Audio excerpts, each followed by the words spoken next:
You all have a lot of questions for us about tariffs. We've got answers. Let's start with the basics. First off, what is a tariff? Simply put, tariffs are taxes on goods from other countries. They've been around for centuries.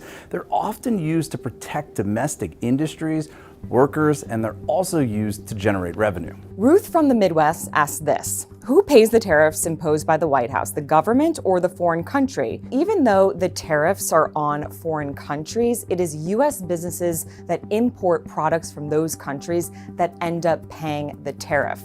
It could be the fact that some suppliers in those foreign countries eat the total cost of the tariff, but economists agree that's unlikely. The suppliers will likely pass the tariff down to U.S. businesses, who will ultimately pass that cost down to you. Jeremy from South Carolina wants to know, what should the average U.S. consumer expect to be affected by these tariffs? Well, the first impact is you're going to see some significant changes to your 401ks and your investment portfolios because these tariffs have caused major volatility on Wall Street. You also may see higher prices on imports because companies, they typically pass along at least some of the cost of these tariffs to you and I as consumers. Here's the bottom line. The Tax Foundation estimates that the cost of these tariffs will be $2,100 per year to the typical family.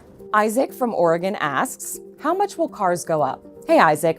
So right now there's a tariff in place on foreign cars imported into the US. And according to Anderson Economic Group, they estimate that foreign brands like Lexus and BMW, prices of those cars will rise by about $8,000 to $20,000. And then cars that are assembled here in the US but use foreign parts could rise anywhere from $2,500 to $15,000. So John from Florida asks, what does Trump hope to gain by imposing tariffs? And the question's a little bit complicated, but here's what I'd say up front.